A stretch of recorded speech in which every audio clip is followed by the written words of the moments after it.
The glass doors of the building rose 40 stories into a bruised evening sky, and Joon-ho stood on the pavement outside them, perfectly still, while the city moved around him like water around a stone. Through the glass, he could see Andrew Cho waiting in the lobby, laughing at something one of his own security men had said, utterly unaware that the man watching him from across the plaza already knew everything.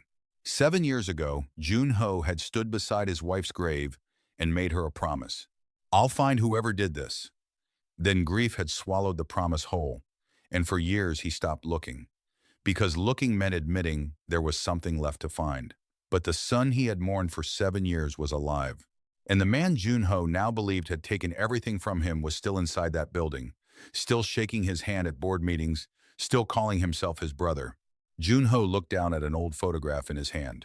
Andrew, younger, laughing, an arm slung over Joon-ho's shoulder at some celebration neither of them could now remember the reason for. "You took my wife from me," he said quietly, to no one. "You took 7 years from my son." He slid the photograph into his coat. "Now I'm coming for you." What he didn't know, what he couldn't have known yet, was that Andrew had already sensed something was wrong, and Andrew was preparing to strike first. Before we go further, let us know in the comments where you're watching from. We'd love to hear from you. And if you're new here, don't forget to subscribe so you never miss what happens next. But to understand how a devastated father became a man capable of standing outside his oldest friend's building with murder quiet in his eyes, we have to go back. Back to the weeks right after the truth came out, when Joon-ho was no longer a grieving billionaire, but a father who didn't yet know how to be one. The first weeks were strange in ways neither of them had expected.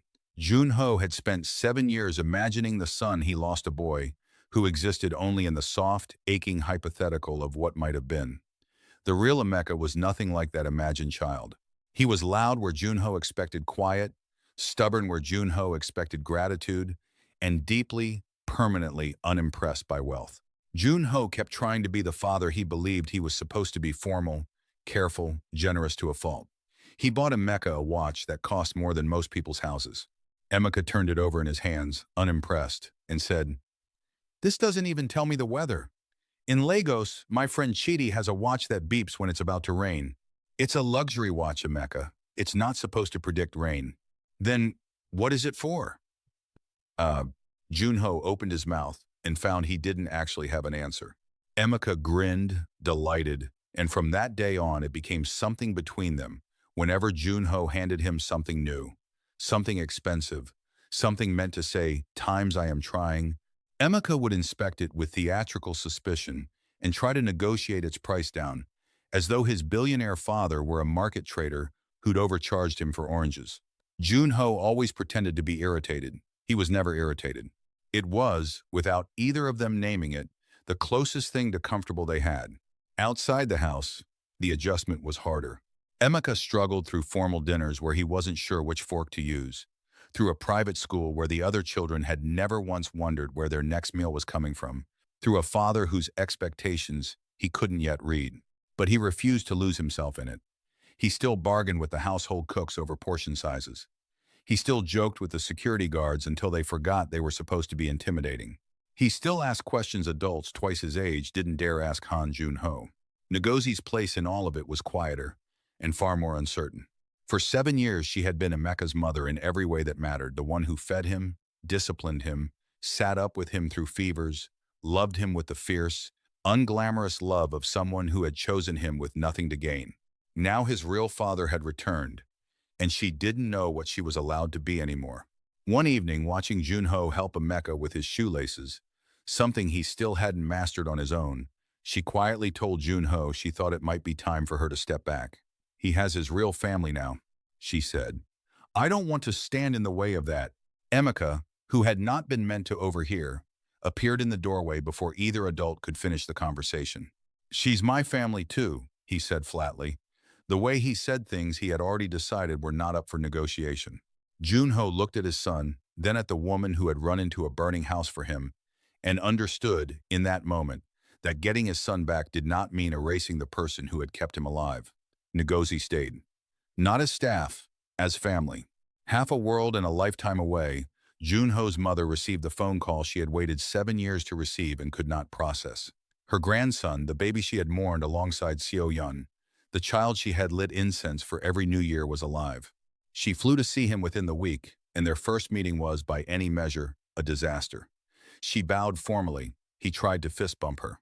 She spoke to him with the careful, structured Korean of someone teaching a child their heritage. He answered in rapid-fire Nigerian accented English peppered with slang she didn't understand. She was horrified when he put his elbows on the dinner table. He was baffled by how many times a day she insisted on feeding him. But underneath the awkwardness was something neither of them could hide. She had her grandson back, flesh and blood and stubborn opinions, and nothing about that fact was going to stop being a miracle to her. Over the following weeks, she taught him small rituals connected to his mother, how Seo-yun used to fold dumplings, the specific way she laughed, the songs she used to hum while cooking badly on purpose. In return, Emeka taught his grandmother how to haggle at a market stall, introduced her to jollof rice, and slowly, gradually, coaxed her into loosening the formality she'd worn like armor her whole life. By the end of the first month, she was calling security guards by nicknames Emeka had invented for them, and fiercely correcting anyone who dared raise their voice near her grandson. We return, briefly, to the plaza outside Andrew Cho's building, to understand why Joon-ho is finally moving. He is standing beside his old friend and closest confidant, a man named Sung Min, who has known him since before the tragedy, before the coldness, before any of it. Joon-ho is looking at the same photograph of Seo-yun he has carried for weeks now. "Are you certain this is what you want?" Sung Min asks quietly. Joon-ho doesn't look up. 7 years ago, I lost my wife. 7 years ago, I lost my son. I am not going to lose myself as well. He gives a small, almost invisible nod to the man beside him. It isn't the signal to move against Andrew, not yet. It is simply the order that begins the first stage of Joon-ho's plan. Somewhere inside the building, 2 of his people move quietly into position. Somewhere behind Joon-ho, a car door closes softly. The first piece is in motion. We return to the past. It had started, weeks earlier, with a message Joon-ho had never answered. Sifting through his phone one evening, not long after Emeka's world was rewritten, he found it sitting unread from months before Andrew, casual as ever. "When are you coming back to Korea?" At the time, it had meant nothing. Now, reading it again with new eyes, it read differently. Andrew hadn't asked how he was holding up. He hadn't asked about the tragedy or offered comfort. He had asked when Joon-ho was coming home, as though counting the days until he returned to something. Joon-ho didn't reply. Instead, for the first time in 7 years, he began to watch.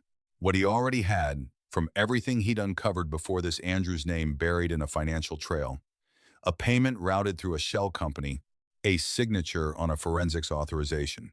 No one should have rushed through so fast, told him Andrew, was connected to what happened. It did not yet tell him how deep had Andrew personally ordered the attack. Had he specifically wanted the baby found? Had he built the entire cover-up himself, brick by brick, over 7 years? That was the investigation now, not whether Andrew was involved, how far the involvement went. He began reconstructing the night of the fire with a clarity grief had never allowed him before: missing security footage, altered incident reports, wire transfers routed through accounts designed to be forgotten. The deeper he went, the more obvious it became that this wasn't a single hidden crime. Someone had built an entire architecture to bury the truth, one document at a time, over years. It was Sung Min who first said the thing Joon-ho didn't want to hear. He had known Joon-ho since the warm years, before the walls, and he watched his old friend disappear a little further into cold calculation every week. "Don't lose the son you just found," he warned, "chasing the man who took him from you in the first place." Joon-ho waved it off, but the warning didn't leave him. It sat in the back of his mind, uninvited, for weeks. In Korea, Andrew Cho's public life remained spotless, respected partner, generous philanthropist, the steady hand people assumed had kept the company standing while Joon-ho grieved. But privately, something had shifted in him the moment he learned Ngozi had resurfaced. Andrew had people watching the edges of Joon-ho's investigation, former employees, contractors, and contacts who still owed him favors from better years. He didn't know everything Joon-ho had discovered, but he knew enough to recognize the danger. A woman who was supposed to have vanished forever had reappeared. And Joon-ho, cold, methodical, dangerous. Joon-ho was suddenly asking questions he hadn't asked in 7 years. The confirmation, when it came, didn't come from Joon-ho directly. It came through a leak someone inside Joon-ho's own circle, careless or compromised, who passed along 4 words in a message that landed on Andrew's phone like a verdict. He's Joon-ho's son. Confirmed. Andrew sat with the phone in his hand for a long time, not moving. The baby had survived. If Joon-ho ever understood why times that baby had specifically been the target, there would be nothing left of the life Andrew had spent 7 years building on top of the wreckage. His first instinct, the one he didn't let himself hold for long, was to finish, 7 years late, what he'd started. But every quiet inquiry his people made in the following days came back the same way. The boy was untouchable.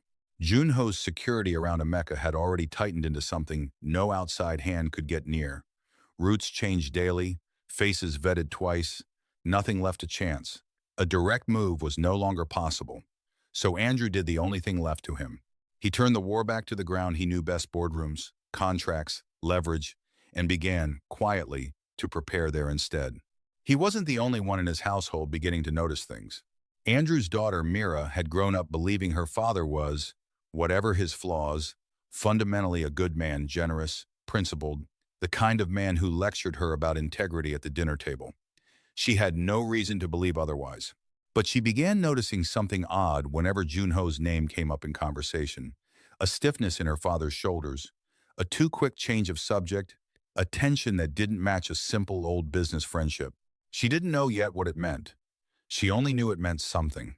Back in Lagos, Joon-ho began fighting a war Andrew would understand immediately, not with guns, but with contracts. He moved through the company's holdings with surgical precision, and every move exposed something new. A failed acquisition unearthed a company Andrew had quietly kept hidden behind 3 layers of ownership. A partnership Andrew had spent a decade cultivating collapsed overnight, revealing an investor no one on the board had ever heard of. It didn't look, to outsiders, like revenge. It looked like a shrewd businessman cleaning house. Only Joon-ho knew he was dismantling, piece by piece, the exact network that had protected Andrew for 7 years. Andrew retaliated the way cornered men do. False accusations leaked to the press, pressure applied to nervous investors, whispers designed to make Joon-ho look unstable, grief-addled, dangerous to partner with. Behind closed doors, though, his anger stopped being strategic and started being personal. To one of his few remaining allies, in a moment his own composure slipped. He said the thing he'd apparently been carrying for 20 years. For 20 years, everything was Joon-ho's, the company, the respect, the life everyone assumed he deserved just for being times him. He caught himself before he said the rest, but the rest was already understood. Even the woman I loved. The resentment hadn't started 7 years ago. It had started decades ago, in the shadow of a man Andrew had never once stopped comparing himself to and losing. It was around this time that a formidable businesswoman named Adaize Okonkwo entered the story, though at first she had no idea she was entering it at all. Andrew had attempted to quietly manipulate one of her company's major acquisitions, routing pressure through an intermediary he assumed she'd never trace back to him. She traced it back to him within a week, digging into the shell company behind the manipulation, expecting, at most, ordinary corporate fraud. She pulled its full payment history and found something that made her sit back in her chair and go very still. 7 years earlier, that same shell company had wired a large, carefully disguised payment not to the security firm itself, but into a private account belonging to the supervisor who controlled the estate's night rotation. 3 days later, that same supervisor had approved an unexplained change to the guards assigned to the estate on the night of the fire. That wasn't a coincidence she could talk herself out of. A payment to a man's own night rotation supervisor, followed days later by an unexplained change to that exact rotation, wasn't ordinary corporate fraud. It was someone paying to control who stood guard on a specific night. She reached out to Joon-ho directly, records in hand, and what she gave him became one more piece locking Andrew's corporate war to the original crime proof, in black and white, that the man attacking his business today was the same man who had paid to leave his family undefended 7 years before. We return, once more, to the present. Joon-ho is standing closer to the building now. This time, Andrew noticed him. For a fraction of a second, the composure left Andrew's face, mid-laugh, before he arranged it back into something practiced and calm. "You spent 7 years trying to forget this night," Sung-min says beside him. "Why walk back into it now?" Joon-ho doesn't take his eyes off the glass. Because my son deserves to know why he was taken from him. The doors slide open. Joon-ho doesn't move yet. His phone stays dark in his pocket, no buzz yet, no word that his people are in position. Until it comes, he is not walking into that lobby with half a plan. We return to the past. As Andrew's retaliation sharpened, something in Joon-ho's own house began to fracture. His trauma, dormant for months, came roaring back. The moment real danger touched his son's name, and this time it wasn't only instinct. Mr. Bello had flagged two separate attempts by unfamiliar contractors to gain information about Emeka's school schedule, both traced, eventually, back to men who'd once done quiet work for Andrew. Security around Emeka doubled, then tripled. New rules arrived weekly, no unscheduled outings, no unfamiliar faces, no deviations from a route Joon-ho had personally approved. He told himself he was protecting his son. He was also, without fully admitting it, trying to stop history from repeating a night he had never stopped reliving, and this time he had reason to believe it wasn't only fear talking. Emeka, who had survived a childhood of genuine hardship with his freedom intact, found himself suffocating inside wealth for the first time. It came to a head one evening when a scheduled visit to a friend's house was canceled for the third time without explanation. "Are you protecting me because I'm your son?" Emeka finally demanded. "Or because you're scared of losing someone again?" Joon-ho opened his mouth. Nothing came out. For the first time since finding his son, he had no answer at all. It was Ngozi, later that night, who said the thing Joon-ho needed to hear and couldn't have taken from anyone else. "You saved him from the past," she told him quietly. "Now you have to let him live in the present." Joon-ho sat with that a long time. He understood, slowly and painfully, that protection without trust was just another kind of prison, one he was building with his own hands, the way someone else had once built one around him. It was during this same stretch of difficult weeks that something unplanned and entirely his own began between father and son, something neither of them had designed, and both of them, without saying so, had come to need. It started with a tie. Joon-ho had a gala to attend, a stiff, formal evening meant to reassure nervous investors that nothing about the company was unraveling, and Emeka, curious and restless, wandered into his father's dressing room to find him fumbling, of all things, with his own bow tie. Joon-ho, who had negotiated billion-dollar mergers without blinking, could not in that moment remember which loop went where. "You're a billionaire and you don't know how to tie a tie?" Emeka asked, delighted beyond words.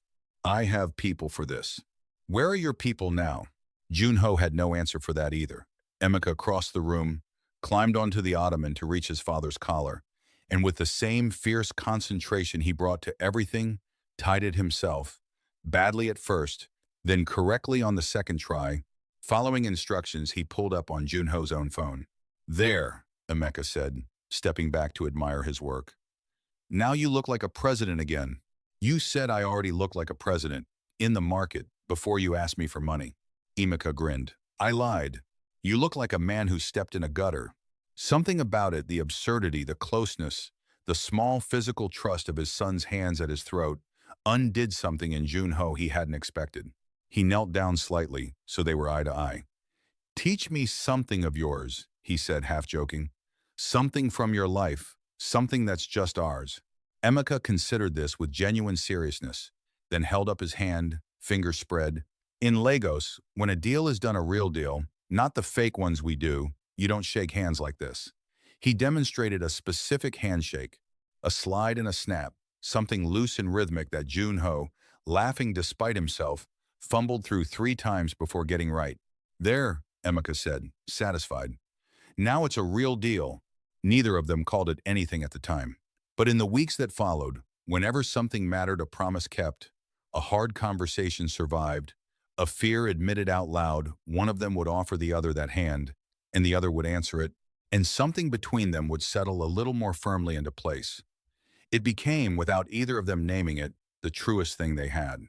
Meanwhile, in Andrew's house, Mira's quiet unease had turned into quiet investigation.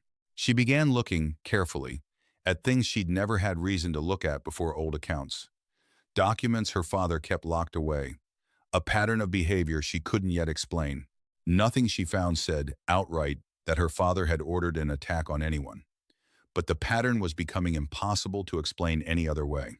It was around this time that she encountered Emeka for the first time, at a charity function neither of them wanted to be at. She expected, given who his father now was and who her father was, to dislike him immediately.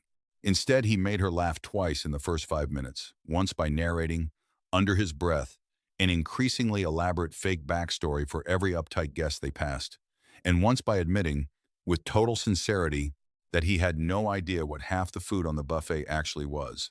This isn't a war between two rich old men, she found herself thinking, watching him. There are real people standing in the middle of it. It was the necklace that undid the last of her certainty. She noticed it first at that same function, when Emeka leaned forward laughing and it swung free of his collar for a moment. Gold, delicate, the pendant shaped like a small, interlocking sunburst, with a distinctive twisted clasp unlike anything she'd seen before.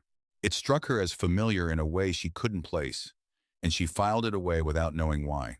Weeks later, digging through her father's old private files for an entirely different reason, she found a photograph tucked at the back of a drawer. A pregnant Korean woman, smiling, wearing that exact sunburst pendant, that exact twisted clasp, unmistakable even at a glance. She stared at it a long time before the pieces began to align the boy's age. The timing, her father's strange behavior every time Joon-ho's name came up, old records buried in files that should never have existed. Emeka wasn't just connected to this story. He was the missing child at the center of it. The baby everyone had believed died in a fire 7 years ago was alive, sitting across from her at a stranger's party, making her laugh about the buffet. And her father had records connected to his supposed death. The discovery didn't stop her digging. It deepened it. Around the same time, Joon-ho located someone who might finally answer the question that mattered most.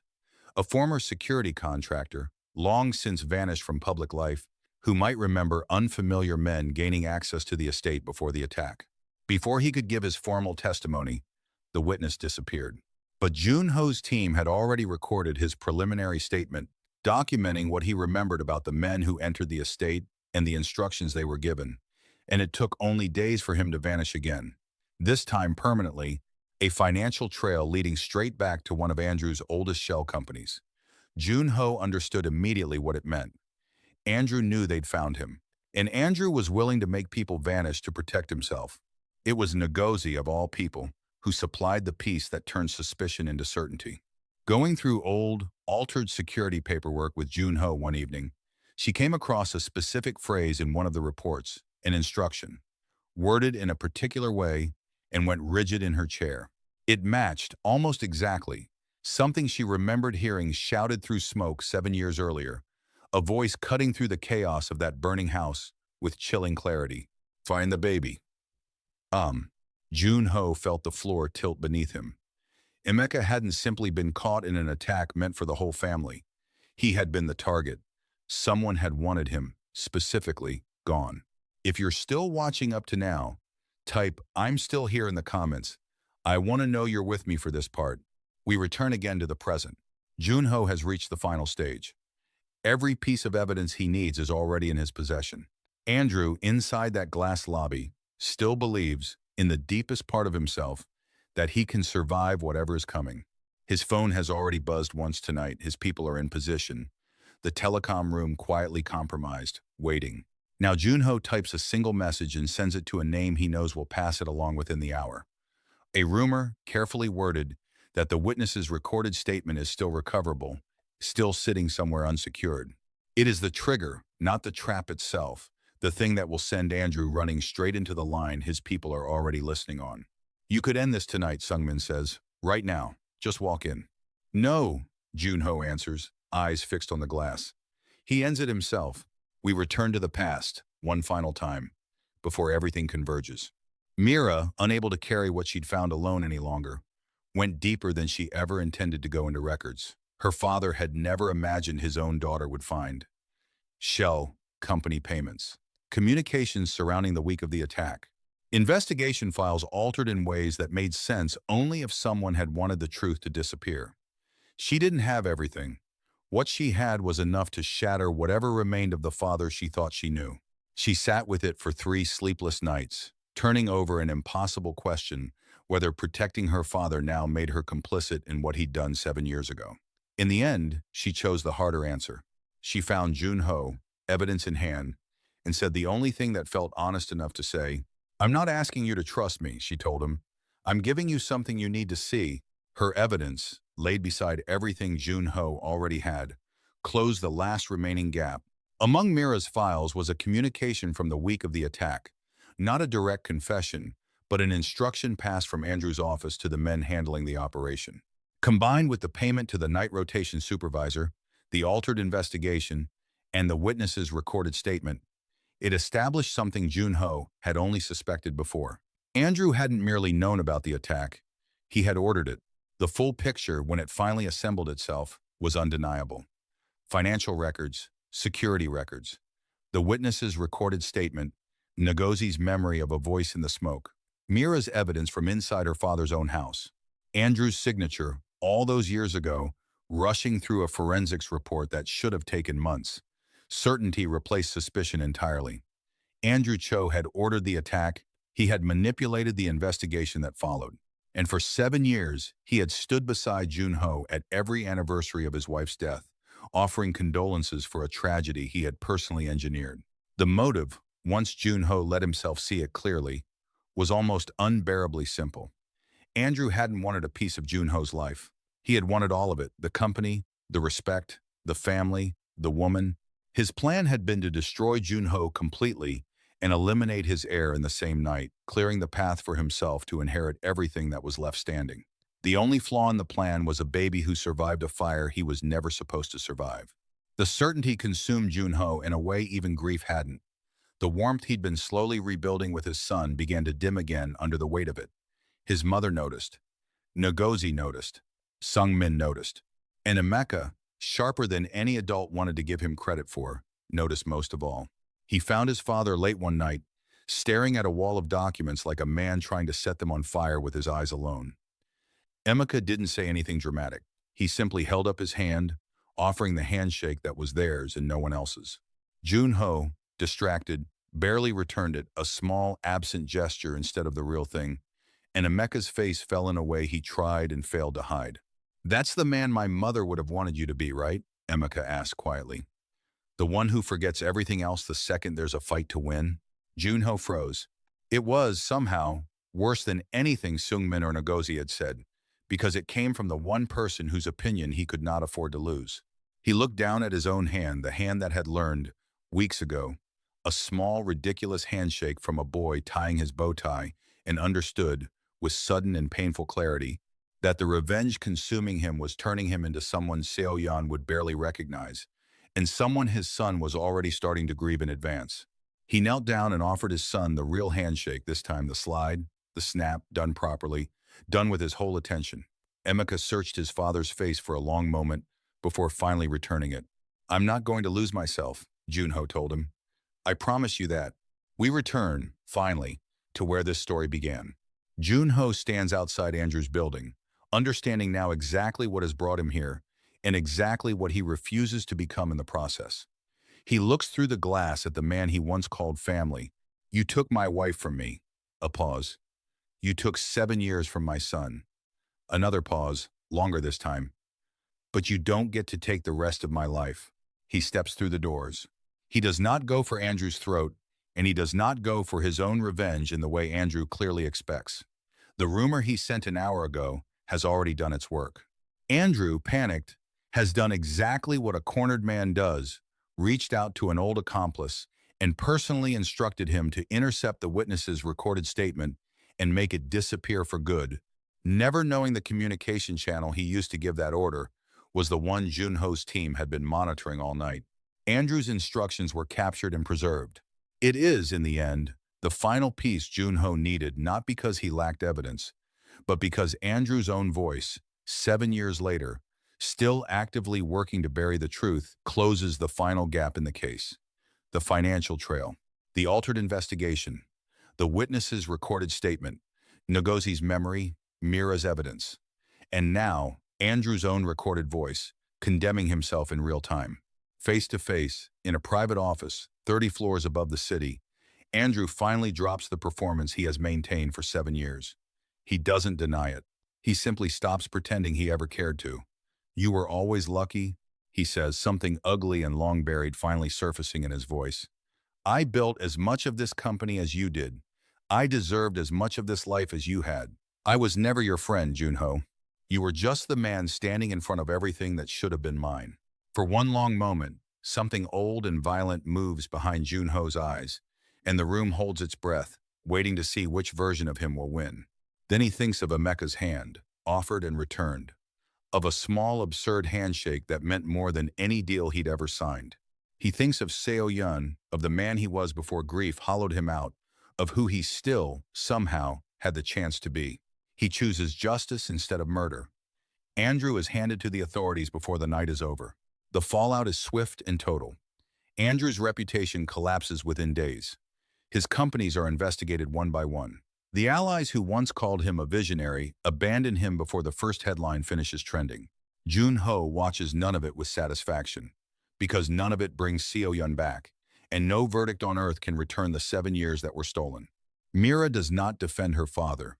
She also refuses to let his crimes define her. She speaks the truth publicly, plainly, without theatrics, and then walks away from the only legacy she'd ever known, choosing to build something of her own instead. Weeks later, Joon-ho takes Emeka to a quiet hillside cemetery outside Seoul, to a headstone neither of them has visited together before. He tells Seo-yun, quietly, that he found their son, that he protected him, that her death was never forgotten, not for one single day of the 7 years he spent grieving her, and not for one day of the fight that followed. Emeka kneels and places flowers at the base of the stone, uncertain, for the first time in a long while, of what to say. Finally, simply, he says it. Hi, Mom, I'm Emeka. Joon-ho, standing behind him, does not try to hide the tears this time. He understands, finally, something grief had refused to let him understand for 7 years. Justice would not undo what was taken. It would not give him back the years he'd lost, or the woman he'd loved, or the version of himself that used to laugh easily and trust freely. But it had freed him from the lie that had quietly controlled his entire life, the lie that the person closest to him could not possibly be the one who had destroyed it. And in loosening that lie's grip, it had finally given him room to be present, fully and without armor, for the son standing beside him. They walk away from the grave together, and after a moment, Emeka glances sideways at his father with the same theatrical seriousness he'd once used to argue over a fruit seller's prices. So, he says, since we're being honest today, that watch you gave me, I still think it was overpriced. Joon-ho laughs, really laughs, unguarded, the sound rusty with disuse, but entirely genuine. The first laugh in 7 years that costs him nothing to give. He offers his son a hand, not the theatrical business handshake they used to mock each other with overexpensive gifts, and not even the Lagos slide and snap that had carried them through the hardest weeks. Just his hand, the way a father offers it to a son, and the way a son takes it when there's nowhere else in the world he needs to be. Not because he's forgotten her, he never will, but because he's finally learned how to keep living while carrying her with him. If this story touched you, don't forget to subscribe, like this video, and share it with someone who loves stories like this one. We'll see you in the next unforgettable journey.